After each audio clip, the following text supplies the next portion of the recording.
Saudara, kereta api Argo Sindoro menabrak mobil minibus di pintu lintasan dekat stasiun Tambun.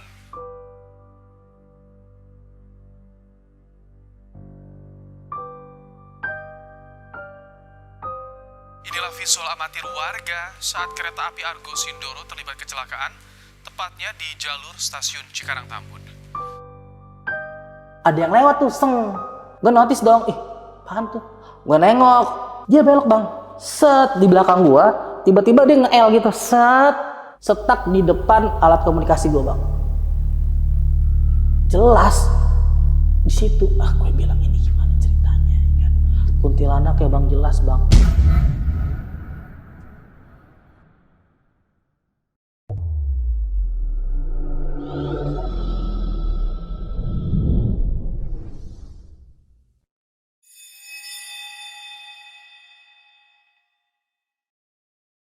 Assalamualaikum warahmatullahi wabarakatuh. Kembali lagi di Lentera Malam bareng gua Adit. Dan di episode kali ini kita kedatangan tamu yang cukup spesial nih. Karena kita belum pernah nih ngangkat cerita dari sudut pandang seseorang yang bekerja langsung di perkeretaan api Indonesia. Kita sapa dulu aja narasumbernya, udah di sebelah gua ada Mas Erman. Mas Erman, apa kabar Mas Erman? Baik bang. Mas Erman ini kerja di KAI. Iya. Itu tepatnya di bagian apa Mas kerjanya Mas? Kerja sebagai PPK bang. PPK itu adalah pengatur perjalanan kereta api yang adanya di stasiun. Yang buat ngasih aba-aba untuk ngizinin kereta jalan tuh? Ya, yang pakai pet merah kalau di stasiun. Iya. Dan Mas Erwan ini udah kerja di KAI udah berapa lama Mas? Dari tahun 2011 bang. 2011. 2011 Juni 2011 masuk. Udah 11 tahun berarti? Iya, 11 Wah. tahun kira-kira. Gokil, ini pasti lu cerita lu banyak ya Mas ya? Banyak. Karena kita tadi sempat ngobrol di bawah, cukup banyak juga cerita yang lu alamin ya. Iya, dan ini lu kerja di satu stasiun atau gimana sih? Jadi kalau di pegawai PTK itu siap ditempatkan di mana aja bang. Jadi dia ada rollingannya. Sekarang ini per 3 tahun kita harus refresh pindah stasiun gitu. Pokoknya per 3 tahun pasti mutasi lah. Iya. Dan itu Mas kan domisilinya di Jakarta. Itu bisa sampai dimutasi ke daerah Jawa atau enggak gitu? Bisa. Sangat sampai jauh-jauh. memungkinkan. Oh. Iya. Dan berarti kali ini udah berapa kali pindah tuh Mas? Udah 4 kali. 4 kali? Iya. Ini keempat, berarti stasiun keempat ya? Iya, 4 kali. Oke, buat kalian yang penasaran sama cerita lengkap dari Mas Erman selama dia bekerja di KAI, simak terus podcast ini sampai habis. Jangan ada yang di-skip, cukup skip iklannya aja. Tapi sebelum itu gue mau cerita sedikit nih. Kemarin banyak juga nih teman-teman yang DM ke Instagram gue atau ke Lentera Malam, minta izin untuk video-video Lentera Malam itu dibikin konten TikTok atau Instagram Reels. Kalau dari gue sama Jamal dan Lentera Malam pun nggak ada masalah. Kalian bisa cutting-cutting video kita yang mana aja terserah kalian untuk kalian publish di TikTok. Tapi satu syaratnya, gue minta untuk dicantumin sumbernya, yaitu di YouTube channelnya Lentera Malam. Oke, langsung aja kita masuk ke ceritanya Mas Herman ya. Iya, siap. Jadi udah siap nih buat cerita malam ini? Siap. Oke, nggak usah lama-lama lagi. Sebelum kalian denger ceritanya, kalian tonton dulu intronya.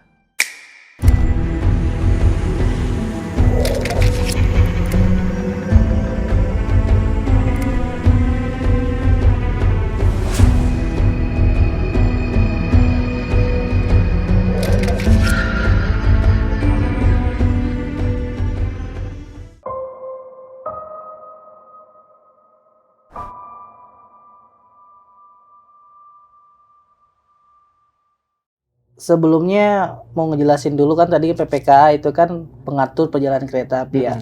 Untuk mencapai level itu kan harus dari bawah dulu Pak. Dari ruang informasi atau PHP kan. Jadi saya udah berdinas 1 tahun lebih jadi PHP di stasiun besar Jakarta Pusat. Terus udah lengkap dengan sertifikat, pendidikan segala macam. Akhirnya udah ujian, udah layak lah jadi PPK. Akhirnya saya dinas pertama kali tuh, hari pertama sebagai PPK langsung tuh. Hari itu penglaris horornya bang. Hari pertama langsung ngalamin. Penglaris langsung tuh, apa namanya? Perkenalan ya. Perkenalan. Jadi hari perkenalan memang di situ juga udah ada horornya. Jadi gue masuk ke zona yang horor gitu. Oh, tempat itu emang udah terkenal horor. Iya, di lingkungan pekerjaan kita di kantornya. Ruang PPKA di tempat saya bekerja itu jauh di ujung lantai 2. Jadi itu hanya sendiri berdinas di lantai 2, nggak ada siapa-siapa. Jadi memang kita nggak boleh diganggu saat bekerja juga. Jadi memang murni kita sendiri. Mau pagi, siang, malam itu memang sendiri. Nah, pas pertama kali dinas pertama kan excited dong. Wih, PKA nih pertama kan. Aplusan dengan yang senior kan. Pak, aplusan serah terima dinasan ya kan. Man, nanti malam dia udah titip omongan nih. Man, nanti malam hati ya. Kalau ada yang ini lu nggak usah apa gitu, nggak usah kabur gitu. Deh nanti juga tahu gitu ya kan. Itu udah notice dong. Ih, kok gue dapat omongan kayak gitu ya kan. Udah mulai tuh naik jam 10 malam kan aplusan. Lancar tuh sampai jam 12 ya kan. Nah jam setengah satunya itu udah mulai tuh. Tiba-tiba tuh kayaknya mencekam gitu ya kan. Nah tuh mulai tuh aroma-aroma melati tuh bang. Tas. Darinya cemang sebat-sebat lama-lama nyegerak nyentreng gitu. Terus kita kan berdiri ya. Di sini gue jelasin dulu nih ruang kerja gue tuh sebelah sini meja pelayanan, sebelah sini ruang alat komunikasi. Jadi kerjanya itu saya berdiri. Jadi mondar-mandir. Kita ngelayanin rute setrut namanya, setrut untuk kereta. Terus kita informasin ke PAP bawah nih. Yang dulu gue kerja sebagai PAP kan. Udah mulai horor ya kan. Ada yang lewat tuh, seng. Gue notice dong, ih, apaan tuh? Gue nengok, kosong. Terus gue ke bawah tuh, buka pintu kan, ke bawah ngeliat ke bawah. Nggak ada orang ya kan. Tutup lagi, kunci tuh ya kan. Lama-lama, dia belok bang. Set, di belakang gue, tiba-tiba dia nge-L gitu. Set, setak di depan alat komunikasi gue bang. Lo bayangin bang, gue baca surat ayat kursi bang. Itu berbet. Allah nggak kelar, nggak fix, nggak sempurna. Saking paniknya, gue bingung ya kan. Duh gimana ini kan? Tolong dong ya kan. Lo kalau mau perkenalan, ya kan gue sebelumnya udah dikasih tahu ya. Tolong dong kalau mau perkenalan, nama gue udah situ aja. Nggak usah bunyi, gue bilang gitu. Jangan berisik, maksudnya jangan bersuara lah gitu kan. Gue jadi geder gitu. Udah lu diem aja di situ deh. Gue juga tau nggak merhatiin lu gitu. Gue nunduk aja kerjanya, nunduk nge-setrut terus komunikasi, setrut, komunikasi. Kerjanya cuma gitu bang. Sama lu berusaha nggak ngeliat ke arah sana gitu? Berusaha untuk nunduk aja. Iya. Tetep bang, mata gatal pengen lihat-lihat juga. Jelas di situ. Gue bilang ini gimana ceritanya? Kan? Kuntilanak ya bang, jelas bang. Dia ngeliatin gue, arahnya ke gue. Jadi kalau sosok rambutnya itu gini, cuma ke bawahnya nggak ada, nggak kelihatan. Sampai setengah badan doang. Tuh ngadepnya ke gue bang. Merinding loh. Bisa lo lihat. Iya. Tuh, kalau bisa kamera nih, tuh. Jadi dia ngeliatin ke gue. Mungkin nih siapa nih, orang baru kali ya kan. Cuma ya gue bersikap profesional karena tuntutan pekerjaan kan. Tapi itu nggak bisa bang. Dalam artian tetap nyali gue kembang kempis. Akhirnya gue butuh satu orang buat nemenin gue. Akhirnya gue telepon kan ke bawah. Dit, tolongin gue takutan. Kenapa lu? Ada kuntilanak nih depan gue. Dia nggak percaya bang, dia ketawa. Lo rasain sih gimana lagi ketakutan, tapi balasannya ketawa. Iya. Kayak konyol gitu ya kan. Ini gue serius, gue bilang. Tolongin, lu panggilin Daskim deh, gue bilang gitu. Ada bang, cleaning service atau porter lah ya kan kalau di stasiun nih. Nama Daskim ya kan temen gitu. Akhirnya di woro-woro tuh akhirnya doi muncul bang. Muncul pas ngetok pintu itu itunya hilang bang. Kan mau masuk ketok-ketok. Panggil gue, celeng kayak gitu. Daskim tuh, gue buka buru-buru. Pas gue balik, udah nggak ada. Gila loh. Sosoknya kuntilanak gitu yang jelas situ. Kuntilanak. Itu nggak ngadi-ngadi bang. Nggak ngadi-ngadi, no settingan bang. Demi Allah itu gue penglaris hari itu. Bayangin. Emang tuh stasiunnya memang tuh tempat gue bekerja kan di pojok tuh. Memang itu syaratnya itu nggak boleh gue diganggu orang. Biar fokus kerja. Itu, ya. Iya.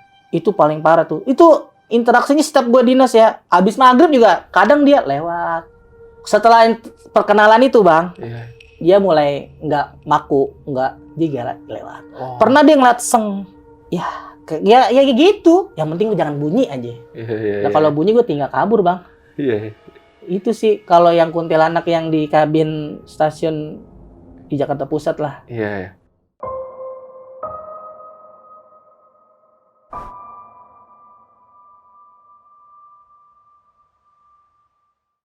Terus kejadian berikutnya bang, ini masih di lingkungan pekerjaan gue tapi di bawahnya kan gue di lantai 2 bang. Di lantai 2 dan di lantai dasarnya itu gelap, tempat naruh motor, ada juga aset-aset perusahaan kan. Situ juga ada ruang listrik aliran atas dan alat komunikasi di situ. Jadi memang di situ harus ditempatkan pengamanan. security bahasanya, PKD lah. Iya. Nah, ceritanya itu ada satu orang PKD, memang settingannya itu dia dinas malam mulu. Dia pengennya memang dinas malam mulu, dan orangnya itu introvert. Jadi senang menyendiri. Jadi kalau misalkan dia dinas, dia maunya di titik itu, mau di titik itu, mau karena memang dia nggak mau ribet sama urusan penumpang atau Iya. dia harus ngejelasin ini kereta ini di mana gitu. Mungkin dia maunya di situ aja, dia nyaman gitu kan. Dan yang lain juga nggak mau juga dia dinasin di situ. Jadi memang udah pas posisinya. Ya, sesuai sama dia lah. Iya, makanya gitu kan. Dilalanya abis dinas malam bang, dia pulang naik motor ya kan ke arah Bekasi. Sampai rumah dia kena angin duduk meninggal bang. Kena angin duduk meninggal, diganti dong, ya kan? Dapat kabar di bahwasanya bapak ini pulang habis dinas malam meninggal. Mau nggak mau kan ganti orang dong. Kebetulan juga ganti vendor bang. Ganti vendor. Iya. Berarti ini pakai ini ya apa? Yayasan ya? Iya yayasan. Oh, iya. Nah tiba-tibanya diganti vendor, pas banget juga itu momennya. Ganti vendor, gantilah sama PKD baru, security baru, ya kan? Nah di situ karena mungkin nggak ada penumpang yang nanya, nggak ada aktivitas, jadi kan bebas maunya dia aja. Main HP mulu kali dia. Security yang baru ini. Main HP, iya. Dia main HP, ditegur ceritanya bang. Pak, kalau dinas jangan main HP mulu. Itu nadanya nyolot. Karena mungkin anak baru kan. Ditegur kan, godek juga kan. Siap pak, siap, gitu kan. Habis itu sosok itu pergi berlalu, terus belok kanan bang, hilang. Nah ini orang notice, kok dia ke kanan ya? Ke kanan kan nggak ada akses lagi. Buntu. Dikiranya dia ngencing kali kan. Tungguin beberapa saat nggak balik. Dicek dong. Jalan pakai sentra peta. Jalan, dilihat nggak ada bang. Abis itu dia kabur lari, ke ujung peron. Di situ ada yang standby, komandannya. Nah komandannya itu udah notice juga dari jauh, kenapa nih orang lari ya kan? Sampai papasan kan, kenapa kamu lari? Siap izin dan kata gitu. Tadi ada orang dan negor saya, atributnya pakai helm, ya kan? Helm cetok gitu, PKD. Habis negor saya nggak boleh main HP, tiba-tiba dia belok kanan. Di situ nggak ada jalan kan? Orangnya gimana ciri-cirinya? Orangnya tinggi, kurus, ada telaleti sini. Wah gila kata gitu. Gila apaan dan itu udah meninggal, itu ya kamu nempatin posisi orang itu, dia bilang. Ya mungkin karena saking cintanya dengan pekerjaannya dia bang. Iya. Ke bawah sampai meninggal. Berarti yang negosiasi security itu si almarhum. Iya. Lu jangan, lo kerja harus profesional kayak gue gitu. Dia aja pakai helm ya kan dinas. Iya. Abis itu nggak ada lagi yang mau ditaruh di situ untuk jaga aset. Iya. Nggak ada. Habis itu sempat hilang motor pegawai lain lah, bukan motor gue intinya. Ribut rame, akhirnya setiap dia ke sana tuh harus 2 orang bang. Tapi nggak maku ya. Iya. Nggak kayak yang sebelumnya. Yang almarhum itu. Iya. Dia mobile tuh. Mobile, gitu. iya alasannya memang mobile. Iya. Tapi sih takut. Iya. Serem itu bang. Tapi itu yang meninggal itu umurnya kira-kira berapa sih? Umur 35 lah. Oh masih muda ya berarti? Masih muda, kena angin duduk. Iya. Rumahnya di daerah Bekasi.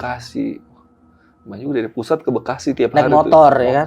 Habis begadang malam lagi. Iya. Potensi kena angin duduk emang besar tuh pasti ya. Iya, makanya kalau yang kerja dinas malam usahain isinya perutnya diisi, jangan rokok sama kopi doang. Iya. Itu malah masuk angin, yang kena angin duduk ya kan. Iya.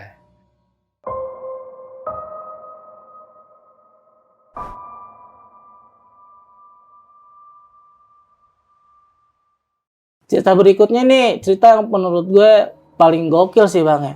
Dari awal bang nih gue ceritain. Jadi gue dinas siang lancar kayak biasanya kan.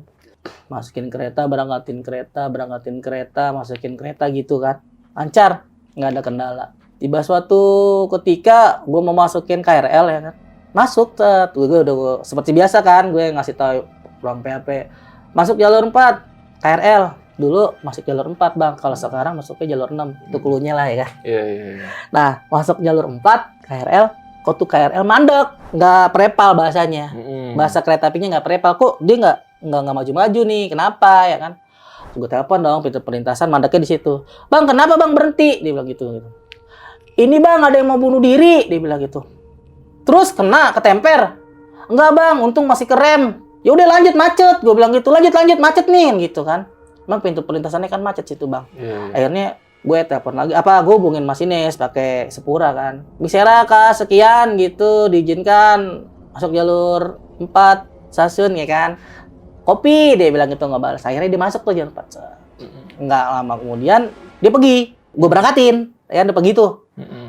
Gue kira udah sampai situ doang, nggak bunuh diri. Ternyata dia pas kereta dia mau bunuh diri nih, kerem, ya kan?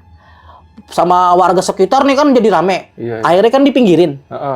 Nah orang udah lepas dari pengawasan ya, itu aki-aki umurnya 55 tahun ke atas lah. Ketika kereta KRL itu jalan, langsung masukin palanya ke roda bang. Bruk! Putus. Wah, gue ceritain pembening nih. Iya. Apesnya buat gue, dia potongan lehernya itu adanya di antara wesel bang. Tahu wesel itu adalah alat yang untuk memindahkan kereta bang. Ya buat pindah jalur. Itu buat jalur ya. Itu dia daging lehernya itu di situ bang. Jadi pisah palanya. Jadi tuh kayak kepisah berapa 2 bagian ya. Lehernya itu bisa kepotong 2 bagian, tek gitu. Ar daging di tengah-tengah bang. Jadi pas mau evakuasi bahasanya, lama. Yang namanya polisi ya sama palang hitam ya, setahu gue dia ngambilnya yang gede-gede, yang kecil-kecilnya kelewat pasti, nggak inilah ya kan. Main sama salambil aja lah gitu. Pokoknya yang kelihatan. Yang kelihatan gitu ya kan, tiba-tiba bungkus udah kelar gitu kan, bubar gitu, jangan rame-rame lagi. Itu masih meninggal bang, dagingnya. Efeknya ke gue bang, wesel gagal balik. Maksudnya gimana tuh? Wesel gagal balik itu tadinya gue pakai lurus. Gue mau belokin nggak bisa, jadi ngetek dagingnya nyangkut. Iya. Halangin itu. Iya, nggak gini. Itu kan memang lagi lurus-lurus mulu ya. Ini agak maleman nih, udah lewat maghrib ya kan. Pas mau belok pakai jalur 6, mau ya kan, gagal balik mulu ya kan.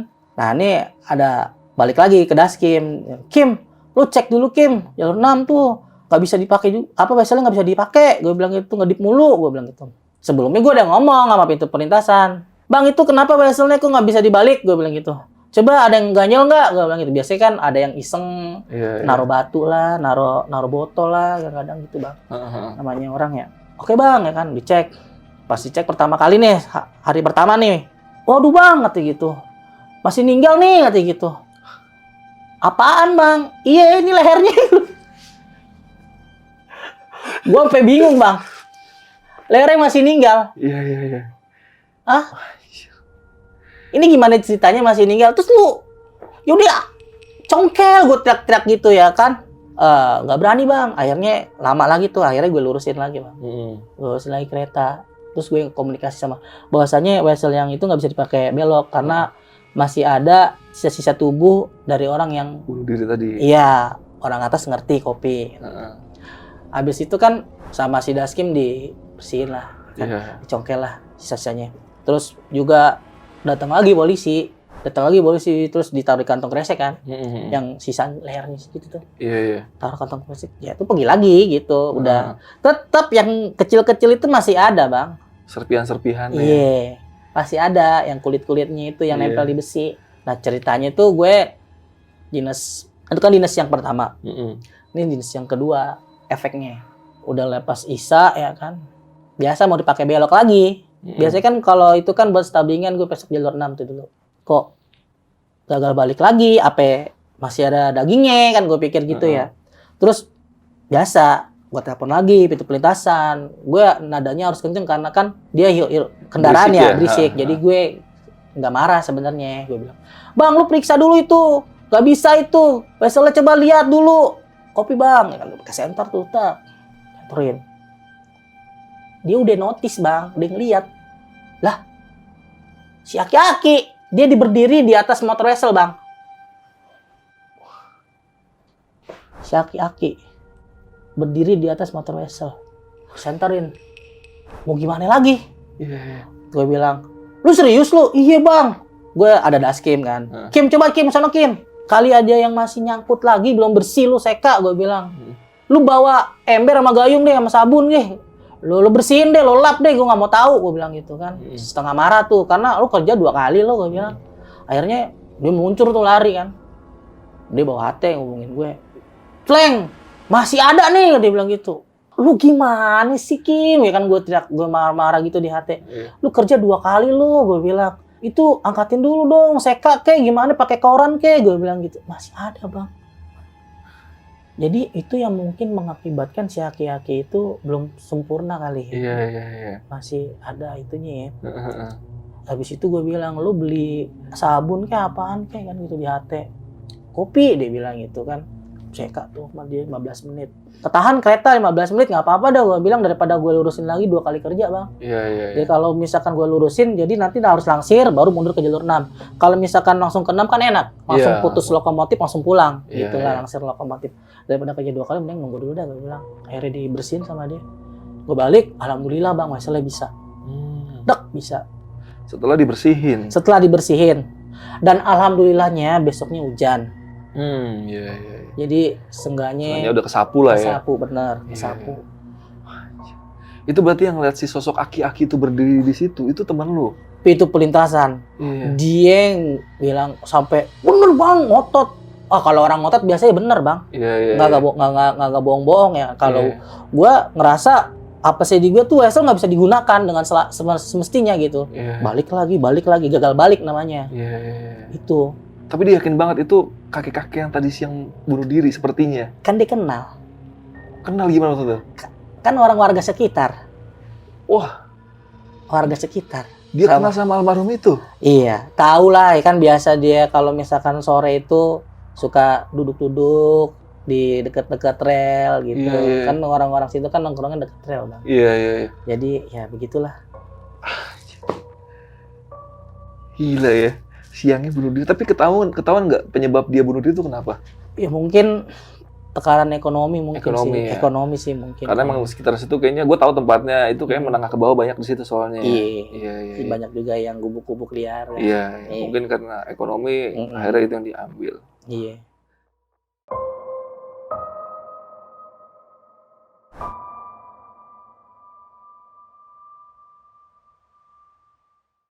Cerita berikutnya itu kan gue ini kerja ini kan siap ditempatkan di mana saja bang, dan biasanya itu per 3 tahun itu ada mutasi bang. Nah itu gue dimutasiin waktu itu ke stasiun deket wilayah Jakarta Timur bang. Stasiun di Jakarta Timur lah ya. Iya, Jakarta Timur. Biasalah ya kan, dinas. Sampai ke suatu ketika gue mau dinas malam lagi tuh, dinas malam pertama. Gue makin motornya itu di pintu perlintasan. Gue nitip kan, bang itu motor ya? Iya. Nah itu kejadiannya tahun 2016 bang. 2016? Iya. Gue udah semalam kan, sampai peron, lihat ke ujung sana kan. Bang itu apaan rame-rame? Gue bilang, itu bang, ada yang mau diri. Hah? Mau diri? Iya. Ibu sama anak. Buset, gue bilang. Gimana ceritanya? Iya, nantangin kereta, bunuh diri ngadepin kereta. Bawa anaknya. Wah. Buset, kejam banget ya. Iya. Nah, abis itu kan gue buru-buru ya. Ngapus kan, ceritain. Awas lo man, nanti malam lo ada yang nyariin kepala lo. Itu palanya belum ketemu tuh, kayak gitu. Gue bilang, serius lo bang, palanya belum ketemu. Itu lagi dicari. Mati gue. Gue notice dong, kalau misalkan belum sempurna ya kan, masih nggak ada ketinggalan, biasanya kan nongol ya bang. Iya. Kejadian kayak yang kakek-kakek itu ya. Iya, gue udah notice, aduh gimana nih. Cuma ya udahlah. Toh rame nih ceritanya, santai rame kan gue. Rame gitu, nggak kayak yang sebelumnya tuh gue adonnya di lantai 2 bang. Kalau ini gue di ngumpul. Iya. Gue bisa ngelihat petugas loket, gue bisa ngelihat petugas cleaning. Iya. Apa sih jam 12 itu kan udah pada pulang bang. KRL terakhir itu dinasnya udah pada tutup, langsung close. Pulang. Lah gue sendiri. Gue langsung, Pak izin pulang ya Pak, izin pulang ya Pak. Ya. Lama-lama habis. Tinggal 1 orang, ya kan. Nah ini yang jaga di peron ujung, yang lihat kejadian. Iya, yang lihat kejadian nih ngomong sama gue gini. Bang, itu awalnya udah gue bilangin, katanya gitu. Bu, mau ngapain? Awas ada kereta, dia bilang gitu. Dia nggak balas bang, diem aja. Sambil menyangin anaknya. Anaknya laki-laki, umur kisaran 6-7 tahun. Udah tahu bahaya, udah tahu luka lah. Ya, udah ngerti lah ya umur segitu ya. Iya. Gue dipegangin sama dia kan. Terus sempet juga tuh kelihatan tuh ibu beli minuman aqua gitu. Terus dia namanya jaga di peron situ kan, di ujung peron dia ngeliatin dong, notice takut-takut dia mau bunuh diri. Udah curiga tuh temen lu Iya, ya? udah curiga dia, soalnya dia kayak mau maju mundur kayak ngumpulin nyali, Bang. Iya, Kayak masih mikir gitu, maju mundur. Ketika KRL lewat, kayak mau maju tapi nggak jadi gitu. Gitu udah ditegur kan, "Lu mau ngapain?" kan. Tapi dia nggak bergeming kan. Suatu ketika tuh kereta yang kebut datang, kereta langsungan bukan KRL. Kalau KRL kan kalau mau masuk stasiun dia agak melambat, Bang. Iya, iya. Nah, ini kan kalau kereta jarak jauh kan dia nggak gas terus, ngenorem. Iya, iya. Langsung set ngadepin berdua gasuk berantakan, dan proses berantakannya itu ke arah stasiun, Bang. Jadi iya, iya. Dia masuk ke dalam stasiun soalnya. berantakannya itu serpihan-serpihan daging-dagingnya, Bang, itu ke arah stasiun semua, kata dia. Gue bantuin ngumpulin, Bang, kata PKD itu. Gue tanya dong, notice, "Bang, kepalanya ketemu nggak?" "Kepalanya hancur, Bang." "Serius lo?" "Iya, pokoknya nggak ada yang berbentuk dah. Pokoknya jadi kecil-kecil," kata gitu. Karena dia keseretnya berapa ratus meter tuh kan. Iya, iya, iya. Sampai habis. Soalnya dia menghadap ya. Jadi dia kegiling roda apa segala macem kan sampai ke stasiun. Gue bilang, "Astaga," gue bilang, "ya Allah nih gue bakalan apes lagi nih," gue bilang. Cuman gue karena gue tuntutan profesional kerjaan, Bang, gue tetap gue kerjain, ya kan. Jadi gue kalau di stasiun itu setiap kali gue ada kereta lewat gue harus semboyan satu, Bang. Apa tuh? Ya isyarat menerima kedatangan kereta api, mau datang berangkat atau langsungan. Jadi gue harus standby, semboyan satu nih, sapa masinis ya entar. Tet, ya lewat. Gue balik lagi ke tempat gue, posisi gue di depan meja pelayanan. Nah, udah kan. Setelah kejadian itu, Bang, namanya darah ya, baunya anjir banget. Nggak lama kemudian si PKD tersebut tau penyakit kali ya, pulang, Bang. Lah gue sendiri. Ninggalin lu? Iya, ninggalin gue pastinya itu. Tapi emang tugasnya udah selesai dia? Udah selesai. Nanti kereta pertama, KRL pertama dia balik lagi. Iya, pagi-pagi. PKD, ya dengan orang yang lain. Ya beda ya. Iya, gitu kan. Oke lah gue bilang. Itu, Bang, alhamdulillahnya malam itu gue nggak ada yang aneh-aneh, Bang. Cuma bau anjir itu nggak ketahan, Bang. Masih kecium banget. Iya, waduh, nggak mungkin nggak kecium, serius. Gue pulang ya. Terus gue ceritakan ke keluarga gue kan, istri gue. "Oh tadi ada gini-gini." "Oh nggak usah cerita lo yang kayak gitu, gue takut." Oh ya udah. Tibalah gue malam kedua, Bang. Malam kedua tuh. Gue deh. Malam pertama slow kan. Ya gue jalanin aja kan, jalan ya kan lewat peron, jalan jauh. Gue hapusan, serat terima dinasan ya kan. Udah ya gitu. Setiap ada kelangsungan ya gue harus semboyan satu, isyarat menerima kedatangan kan. Lambaikan tangan ya kan, interaksi sama masinis gitu. Mulai tuh sekitar jam 2:30 lah, Bang. 2:30 malam? Gue denger suara orang bocah nangis, Bang.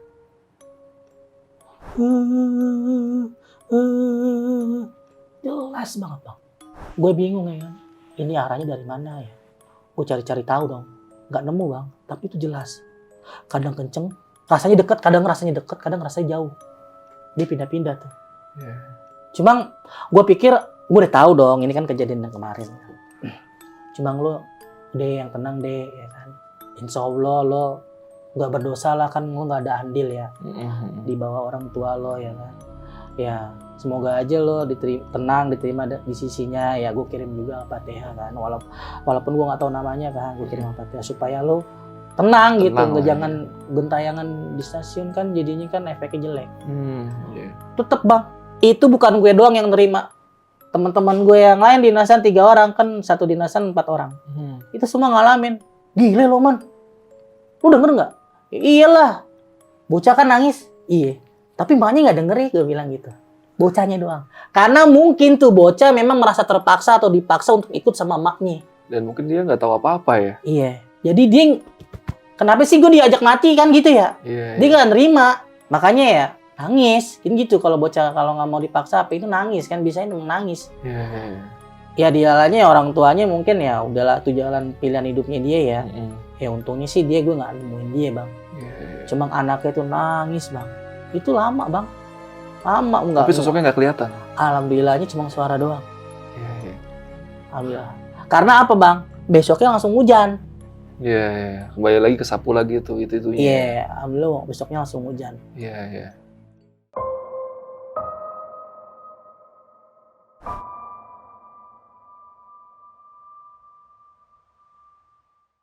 Gue mulai pindah lagi bang. Tahun 2019 tuh gue pindah lagi ke daerah sananya lagi. Pindah stasiun lah. Nah ini ada kejadian, mungkin videonya bisa diputar tuh bang. Gue ada kasih kirim video ke kru deh. Oh, ke Rara ada nih? Ada. Oke, boleh. Nanti kita masukin videonya ya. Jadi sekeluarga nih, suami istri mau anak, mau mobil bang. Di perlintasan tidak dijaga bang. Jadi yang jaga itu yang yang polisi cepet itu ya? Ngecek. Nah, jadi nggak ada palang pintunya kan. Nah tuh karena mungkin efek dari tukang ngeceknya, yuk masih bisa yuk, ya kan, masih bisa yuk, gitu kan. Dan dia juga kayaknya terburu-buru ataupun bagaimana, akhirnya dilaju bang, ngasih duit, ya kan, selesai ngasih duit, tangannya kan ngasih duit gitu kan, mati bang mobilnya. Nyangkut. Mogok di tengah-tengah. Dinyalain nggak mau. Istrinya duduk di belakang, notice dari sebelah kanan kereta makin lama makin mendekat, keluar semuanya bang. Semuanya keluar satu keluarga? Udah keluar. Tapi si bapak ini gua rasa ya, masih bisa yuk, masih bisa. Masih nyoba. Karena mungkin eman-eman mobil. Mobil ya. Ya. Tapi gue feeling sih itu pasti dapat bisikan bang. Karena kita tahu sendirilah kalau misalkan kita di pintu perlintasan nunggu lama. Iya. Kedua, itu pasti masih bisa. Masih bisa. Ketika dilaju, tentunya berat. Itu kan banyak kejadian. Iya. Masih bisa, itu bisikan bang.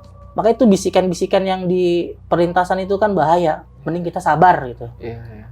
Masih bisa masuk nih. Nyalain. Enggak kekejar bang.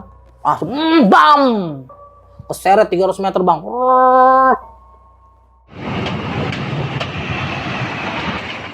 Udahan tuh bapak. Meninggal di tempat. Istrinya ditinggalin. Karena masih bisa. Jadi kita tuh di pintu perlintasan kita sabar ya. Jangan ngikutin bisikan-bisikan pasti. Kalau yang biasa di jalanan tuh ngerti tuh kalau lewat pintu perlintasan tuh suka curi-curi. Tuh yang suka ketabrak tuh itu bang. Iya. Karena nggak sabar dan curi-curi masih bisa akhirnya bam. Efeknya keluarga ditinggalkan kan, berantakan, ringsek mobilnya bang. Mobil nggak selamat. Suami pun nggak selamat. Ya, ninggalin anak istri.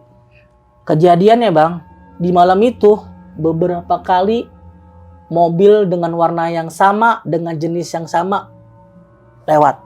Sampai tukang ngecreknya itu notice bang. Lewat. Nggak bolak-balik ya, dia jadi ke arah yang sama gitu, ke arah sana. Lewat. Sampai tukang ngecreknya itu notice.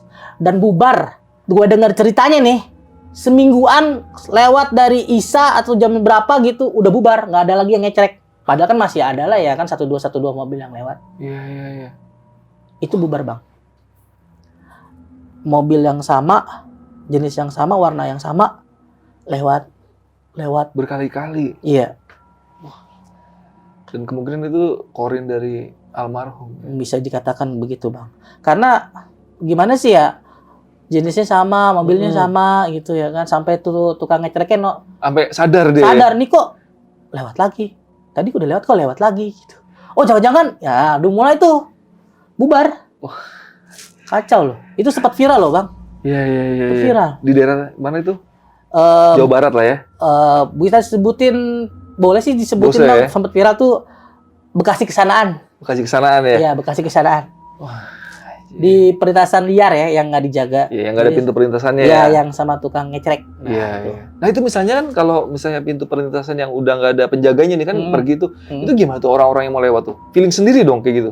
Jadi ya pakai bayar mata. Jadi kalau misalkan masih dapat nih, masih bisa yuk. Nah itu yang bikin nggak bertanggung jawab dan modar itu. Banyak kayak gitu ya? Iya, masih bisa.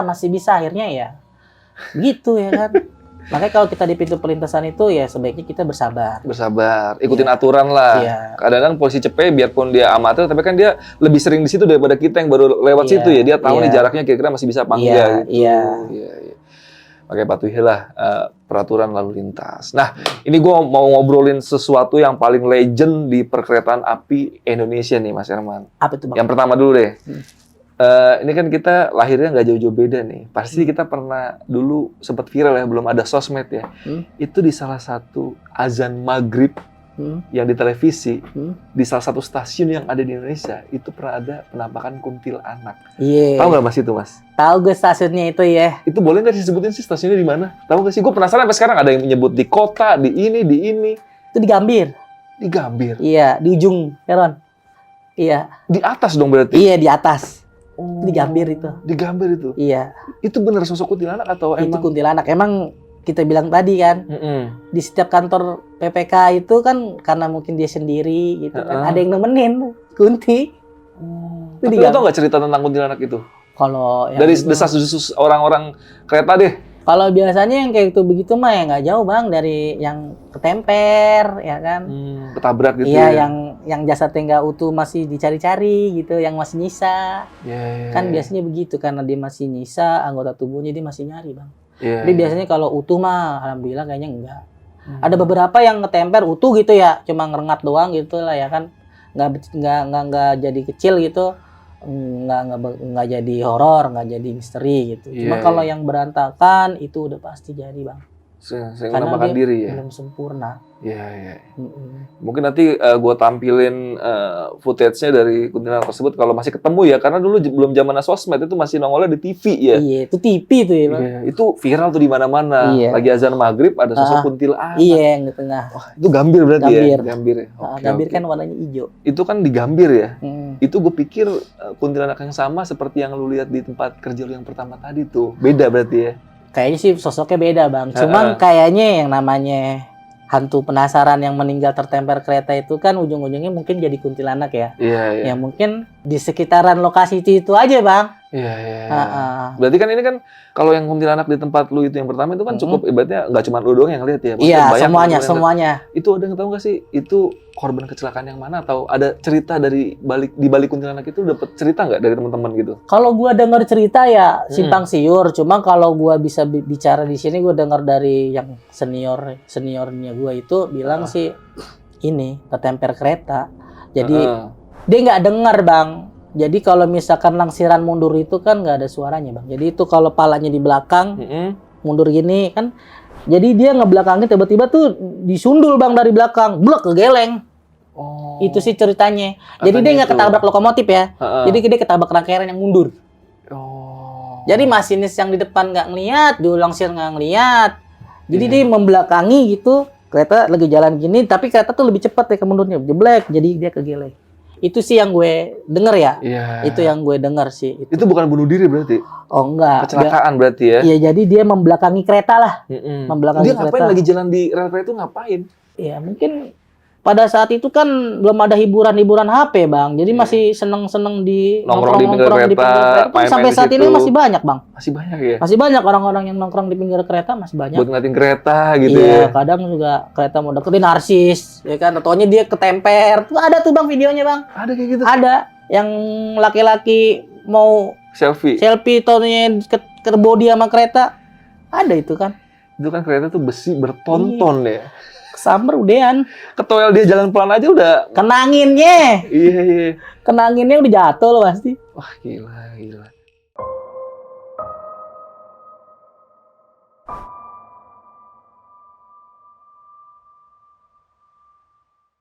Nah, lanjut lagi nih. Mungkin kita ngobrol-ngobrol tentang perkereta apian juga sedikit ya. Karena gue banyak yang gue penasaran juga nih, Mas Herman. Boleh. Ini kan gue emang pengguna kereta api dari zaman tahun 90-an lah. Gue udah sering pulang kampung naik kereta api. Dan gue ngeliat perkembangannya sekarang itu benar-benar cukup jauh lah dari zaman dulu. Itu kenapa sih bisa sampai akhirnya, wah ini kita dapat momentum kereta api benar-benar cukup baik lah sekarang itu. Itu momennya gimana sih waktu itu? Momennya itu waktu gue juga baru masuk kereta api tuh langsung pergantian. Dulu direkturnya itu DU-nya Bapak Jonan, Ignatius Jonan. Iya. Mulai bebenah kereta api rapi, dari yang tadinya masih ada di atas kereta api, yang masih nyengser bahasanya, yang masih nggak bayar tiket. Nah, itu udah mulai tertib pedagang ngasongan juga yang biasa di KRL ya dulu. Udah mulai nggak ada kan, zamannya beliau tuh, maksud Ignatius Bapak Jonan, terkenalnya Bapak Jonan. Mulai tertib, mulai disiplin, mulai rapi. Itu kenapa sih orang-orang dulu bisa sampai naik atas tuh? Karena tiketnya kuotanya kurang atau gimana sih gitu? Satu faktor kebiasaan sih Bang.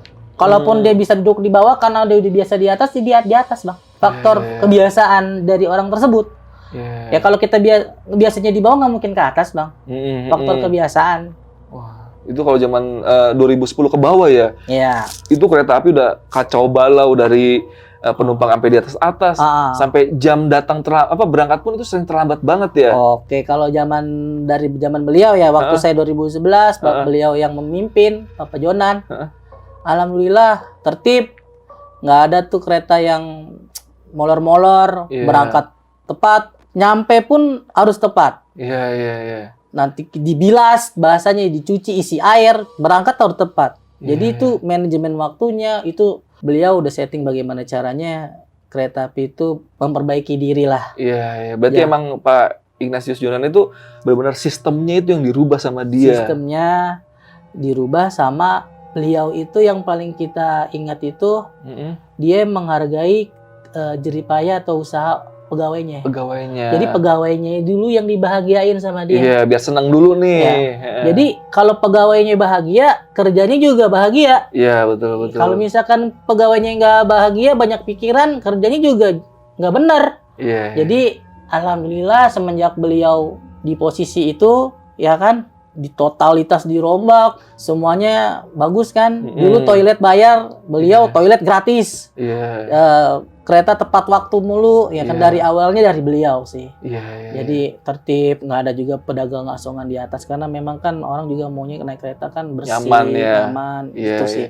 Karena kalau kalian orang lama pasti tahu perbedaan kereta zaman dulu sama sekarang, kacau balau, beda banget ya. Kalau sekarang, terakhir gue naik kereta itu kita bisa ngecas, bisa AC-nya dingin, biasa AC ada biasa kereta, cuman nggak dingin karena nggak jalan.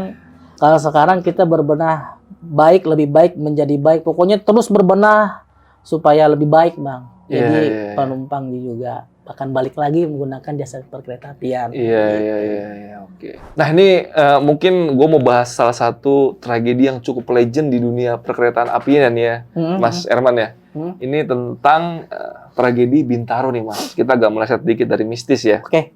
Ini kan kalau gue sering dengar di media massa atau dari orang-orang itu selalu aja cerita dari sudut pandang warga sekitar dan dari sudut pandang masinis. Ini mungkin emang gue yang kurang baca atau emang gue nggak tahu ada berita itu ya. Gue pengen denger nih, Mas Erman, sudut pandang dari pihak KAI tentang tragedi Bintaro itu seperti apa sih Mas? Izin menjawab nih Bang. Ya, kalau saya sebagai PPKA ya, ini kan menjawab sebagai PPK ya, tanpa menyalahkan yang sudah terjadi. Ini kan hanya statement saya aja dan berusaha untuk tidak merugikan siapapun. Ini jelas sih Bang, isyarat proses pemberangkatan kereta api itu bagaimana sih, kan ada tahapannya Bang.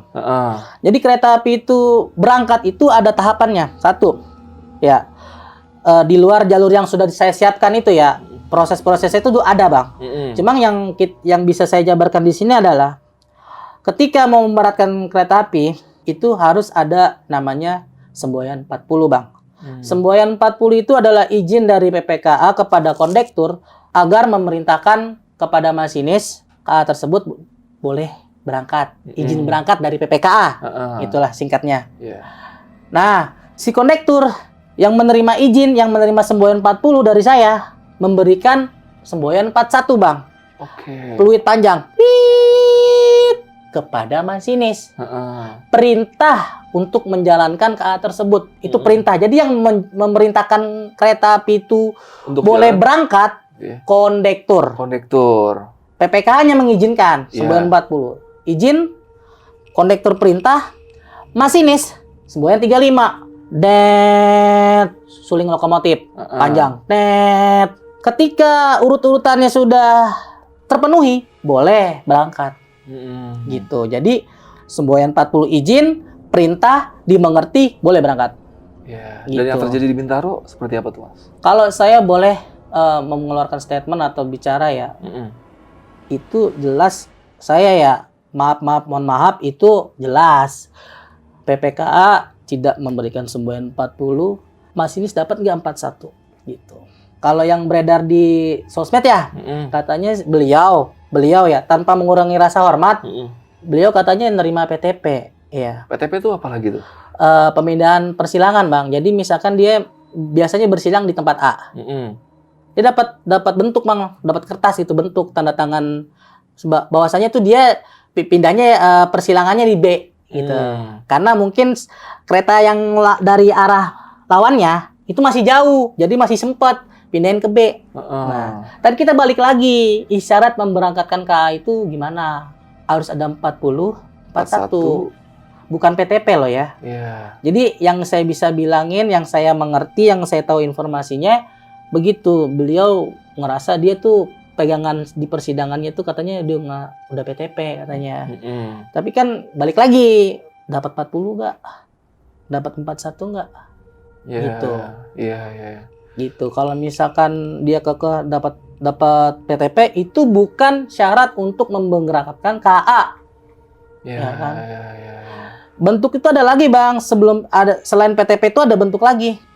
Ada yang namanya berjalan jalur kiri, berjalan hati-hati. Itu ada lagi bentuknya. Jadi walaupun dia dikasih bentuknya, cuma belum ada instruksi izin dari PPKA. Iya, nggak boleh jalan. Belum sah.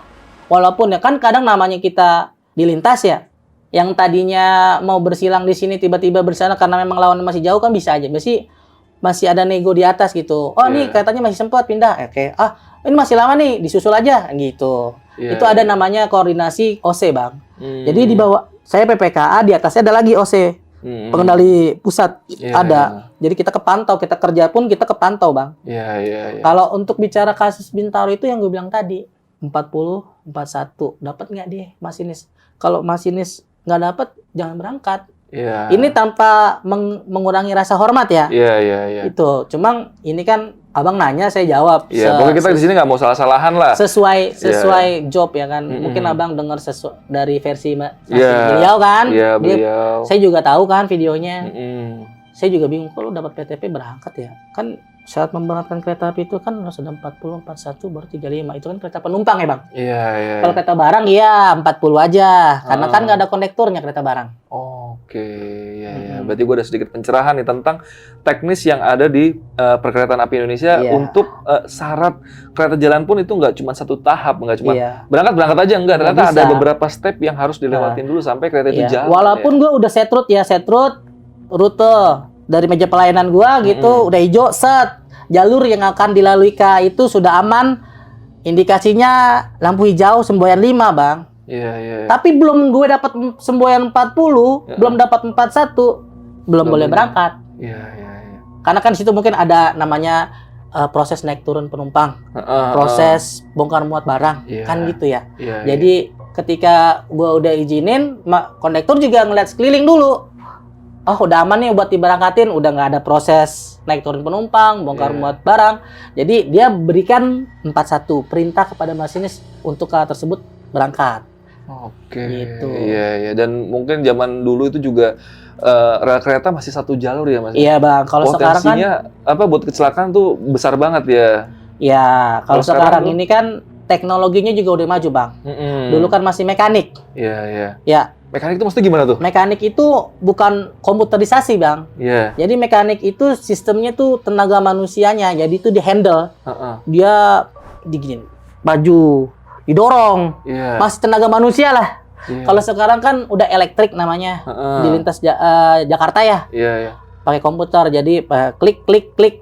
Jadi langsung ke rute. Kalau dulu tuh, kalau untuk kita itu ada tahapan-tahapannya untuk membalik wesel, mengangkat sinyal keluar, itu ada tahapannya juga, Bang. Masih manual lah intinya semuanya. Intinya iya masih manual. Kalau sekarang kan udah komputerisasi lah bahasanya. Berarti harusnya kalau sekarang sih untuk insiden-insiden itu bisa berkurang drastis lah ya harusnya ya. Dari manajemen juga penekanannya juga zero accident, jangan sampai ada kejadian-kejadian. Penekanannya selalu kita kerja zero accident ya kan, kita kerja Bismillah, Iya. diakhiri dengan alhamdulillah, Bang. Iya. Itulah dia. Jadi naiklah kereta api karena itu cukup mengurangi kemacetan yang ada di Jakarta. Di Jakarta udah Iya. macet banget nih. Naik KRL udah enak, Bang, duduk Iya, ya makanya kan? Duduk kita terus dari nyampe. Bogor, dari Bekasi pun itu enak naik KRL sebenarnya kan. Iya. Jadi nggak usah naik mobil, nggak usah naik motor, naik kereta aja. Iya. Nah, jadi buat kalian yang mungkin penasaran juga nih, ada kalau di YouTube kan udah banyak tuh versi dari masinisnya tuh ya tentang kejadian Bintaro, bisa mampir ke channel Telusur. Kita punya video itu dari sudut pandang para warga sekitar yang mengevakuasi para korban kejadian Bintaro, karena itu adalah salah satu korban terbanyak ya dari kecelakaan kereta yang ada di Indonesia ya. Iya. Iya. Dan sekarang itu jalurnya udah 2 jalur kan ya, yang itu. Jadi untuk indikasi tabrakan ya itu udah sangat minim lah ya. Nggak mungkin. Nggak mungkin ya, karena Iya kan? berangkat pergi beda jalur ya. Beda jalur. Paling nubruk belakang doang kalau ada itu ya. Itu juga Nggak udah mungkin. nggak mungkin juga ya. Nggak mungkin. Oke, jadi tadi yang dijelasin sama Mas Erman ini bukan bermaksud untuk menyudutkan salah satu pihak. Ini gue cuma pengen denger aja versi dari perusahaan PT KAI yang mengelola perkereta kereta api pada saat itu. Jadi nggak usah salah-salahan di kolom komentar, santai aja. Ini kita cuma sudut pandang aja ya, yang berbeda gitu. Nah, mungkin dari Mas Erman sebelum kita tutup podcast malam ini ada yang mau disampaikan nggak nih ke penonton Antara Malam nih, Mas? Ya mungkin pesan-pesannya ketika di pintu perlintasan aja sih, Bang. Itu gimana tuh tipsnya? Harus ya sedikit bersabar. Terus jangan robos karena itu jelas. Ya. Satu udah melanggar, kedua membahayakan diri sendiri. Ya. Kalau udah kejadian siapa yang mau ini ya kan? Iya. Keluarga ditinggalkan, kita aja celaka. Seperti rugi. kejadian di Bekasi tadi ya. Iya. Iya. Kan konyol ya. Iya, betul. Jadi kita bersabar lah intinya, harus kita sabar. Harus Hidup sabar. kita sabar. Iya, apalagi itu kadang-kadang kereta api katanya di jalur itu suka ada mungkin ada kelistrikan yang enggak itu bikin mobil mogok, tuh benar nggak sih, Mas? Fisika ya, hukum fisika gitu Iya, ya. itu katanya itu benar nggak sih, Mas? Kalau menurut gue sih enggak ya. Heeh. Kalau gue lebih cenderung gue nggak percaya fisikanya malah, karena menurut gue terlalu jauh range-nya. Iya. Kalau gue lebih kliniknya, Bang. Jadi di setiap perlintasan jalur kereta itu kan banyak setannya itu, Bang. Yang namanya setan budak lah, ya kan. Yang tiba-tiba, yuk masih bisa yuk. Kalau yang pelaku yang suka ngelewatin pintu perlintasan, pasti dia nyadarin. Iya. Kayak ada yang bisikin gitu, kayak yuk masih bisa gitu. Yuk gitu. Dan akhirnya terjadi. Dan gue pribadi tuh sering, Bang. Gue kalau mau berangkat kerja tuh ya, pintu perlintasan gue juga sendiri. Itu masih bisa. Yuk. Dalam hati gue, masa iya gue yang kerja, gue yang melanggar ya kan? Iya. Nah, kalau misalkan seorang petugas kereta api tertemper waktu di perlintasan, kan nggak lucu. Iya, malah Ya bikin nama jelek ya. Iya, makanya ya udah bersabar. Ya bangsa 3 menit, 5 menit. Iya. Kan nanti kan dibuka kita bisa lalu ya kan gitu. Iya, cuma kalau ke berak sih agak susah juga biasanya. Kalau berat berak. Udah di ujung ya kan, Iya. kita mau nyebrang agak susah. Iya. Ya itu pengecualian lah, mungkin bisa berak di pinggir rel aja kalau nggak. Nah, buat teman-teman mungkin ada yang pengen lebih kenal sama Mas Erman lebih dekat, itu bisa mampir ke Instagram. Ada Instagram nggak Mas Erman? Ada, Bang, catatan si Blem. Catatan si Blem. Iya. Itu Instagram lu ya? Iya. Oke, nanti gua taruh linknya di kolom deskripsi. Kalian bisa sapa-sapa aja sama Mas Erman, atau mungkin mau tanya-tanya gimana caranya step-stepnya bisa kerja di KAI, kan agak sulit sepertinya ya. Boleh, Bang. Gue suka. Sharing-sharing. Ya, gue suka misalkan dapat informasi nih. Biasanya kalau informasi yang lowongan gitu ya.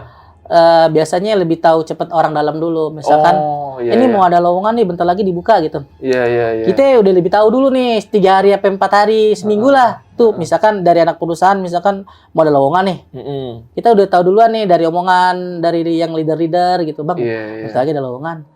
Kita linknya juga disebarin tuh di grup-grup kita. Nah, dari kita juga kadang juga share di sosmed kita tuh. Bang, nih ada lowongan.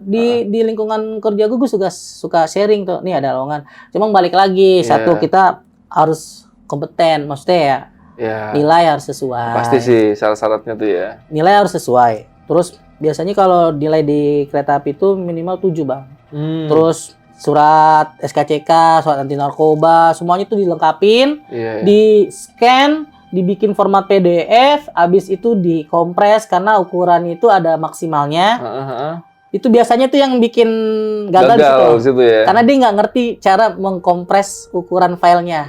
Jadi pas dia upload nggak nggak keterima sama server. Iya. Ya, Oke. mungkin kalau misalkan dari teman-teman mau sharing atau mau nanya gitu ya kan Bang, bagaimana sih caranya? Boleh Bang, Iya. dihubungin Instagram nggak apa-apa. Jadi Boleh jangan jawab. lupa follow juga Instagramnya Mas Erman, karena siapa tahu nanti kapan-kapan pas lagi ada lowongan baru Mas Erman update story, kalian bisa tahu kalau di KAI lagi ada lowongan ya. Iya, Oke. bisa-bisa. Ya udah, paling podcast malam ini cukup segini aja. Makasih Mas Erman nih udah Siap. sempetin waktunya buat Siap. mampir ke Lentera Malam walaupun masih sibuk kerja ya. Karena masih Iya. aktif ya Mas ya. Iya, termalam gue dinas Bang. Dinas ntar malam nih. Mm. Abis ini tidur lagi ya dulu ya. Biar malam maksimal kerjanya. Iya, siap. Oke, paling podcast malam ini cukup segini aja. Gua Adi dari Lentera Malam dan Mas Erman izin pamit. Bye.